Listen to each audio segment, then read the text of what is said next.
Hi everyone, this is Shantha. So let's understand in this chapter about the sanctity of Garbha at Thanjavur Temple. Hi Ram. Hey Shantha, how are you? Hey, good. How are you? Good. So I was thinking about this Brihadeshwara Temple in Thanjavur, and the first thing when we talk about dance, the first thing which comes to our mind is about Chidambaram Temple, right? But I also realized that Brihadeshwara Temple also has some connection with Bharatanatyam. So could you explain a little more on this? Interesting question, right? Yeah, How does it originate at Chidambaram and then suddenly travel to correct. Thanjavur and that Thanjavur. to the Yeah, Brihadeshwara temple? yeah. So it's common knowledge that Rajaraja Chola, who built the temple in Brihadeshwara, was a great patron of art and Bharatanatyam in particular. So Bharatanatyam was promoted in a very, very big way by Rajaraja Chola when he built the temple at Brihadeshwara. Brihadeeswara temple was built between 1003 and 1010 CE.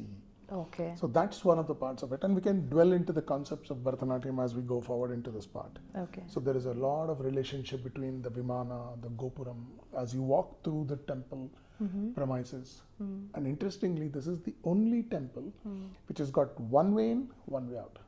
All other temples have the north, east, west, south, padas or the entrances. Okay. So that's the essence of it. Okay.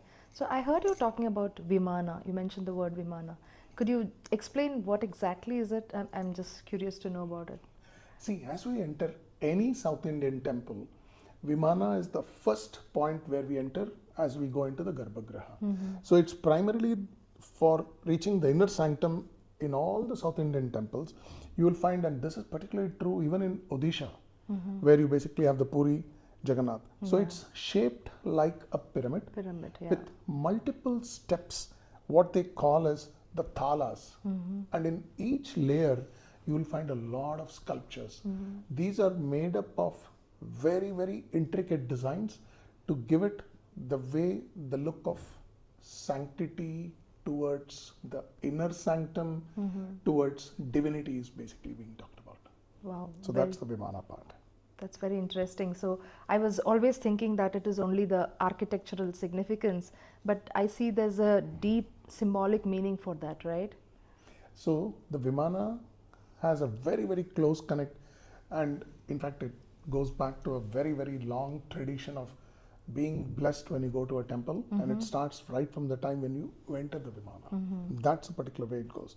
So you talked about the architectural part of it. Yeah. So if you look at the way the whole particular details in the Vimana are, it highlights the sculptures which the artisans have put to breathe poetry into stone and almost like breathing life into them. And if you look at the prowess of these artists, they demonstrate their utmost devotion to the duty. And this can be very, very larger than life when you enter the Vimana in Brihadeeswara as you see it. Wow, that's nice. I'm sure a lot of the readers have already visited, but I think when they go now, they'll be able to relate what you mentioned. You also spoke about Gopuram, right, Ram? So can you explain how does that fit into this? Okay, so Gopuram is nothing but a monumental tower which makes the entrance to a Hindu temple in main South India. It's like a 7-layered or a 7-tiered, as they call it, as a Sapta Gopuram. And then you will have the 7 different levels of ornate sculptures which are done. Again, thanks to the whole particular carvings which goes back to the Hindu mythology and the whole particular gods and goddesses, the stories that we have learned growing up. Yeah. Those are all in the outside part of it. Yeah. So there are constituents where they talk about this is the consciousness of the living entities itself. And those are embodied in the sculptures that you see there. So you will primarily find, the 5 elements that we know, the fire, water, earth, ether, is all symbolic the way they are represented in these particular structures in the Vimana itself. Wow, that's really fascinating. And I always come back to Bharatanatyam, right?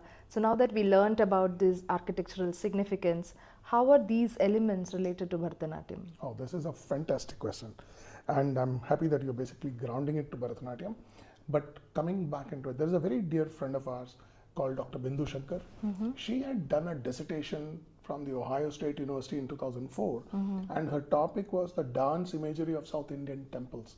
where she brought out the relationship between the temple, and we'll talk more about when we talk about the yoga and the kundalini and stuff.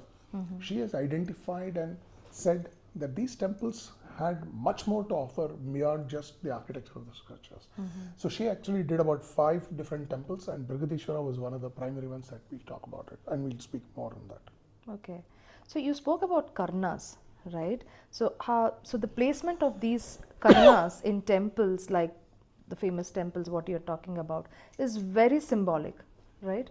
So could you talk more about that? So the fact that you spoke about the Karanas, so there are 108 Karanas, and in the Vimanas you will find a lot of these represented. So you will find them in Chidambaram, but coming back to Brihadeeswara, it is a symbolic connection where they're talking about the yogic energy, and you will basically, if you relate to yoga, the Kundalini awakening or the Kundalini arising, these are the parts of the sculptures which are identifying these in a space, and there is a transformational element in these particular entities as you walk through these particular parts, and there is a spiritual awakening.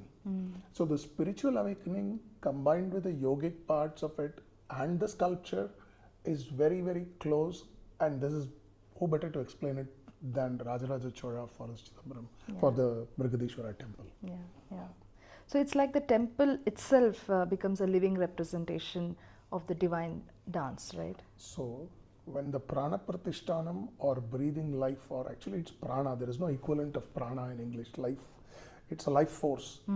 Once you do the pratishtanam, like you said, the presiding deity becomes the original part of self, where the one going to that seeks the soul and the blessings of the divine, and the dancer represents the way the whole particular path to salvation or divinity is. That's one of the primary things that spoken about for these temples. Yeah, that's a beautiful way to look at it, right? And how does this tie into the Gopuram? So the way the Gopuram is done at the 7 layers.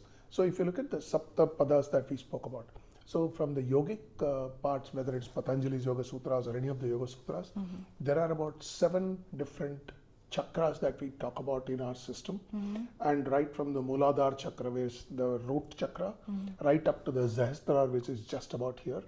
The first 3 are primarily for our existential, and then anything which starts from the heart chakra going to the Kanta, and then the part of the Agya is awakening of a person beyond the existential to the spiritual. And these particular Kundalini awakenings which are there in these temples, Brihadeeswara primarily is one of the 4 which identified by Bindu Shankar. In fact, the whole chapter is an ode to her with respect. Wow. So she talks about, it's about almost 75 pages that she have done. What we could produce here is about maybe 2.5 pages with permission from her. Okay, that's amazing, and thanks to Bindu ma'am for that. And so what I understand is passing through the Gopuram into the temple complex is like embarking on a spiritual journey, right? That's correct.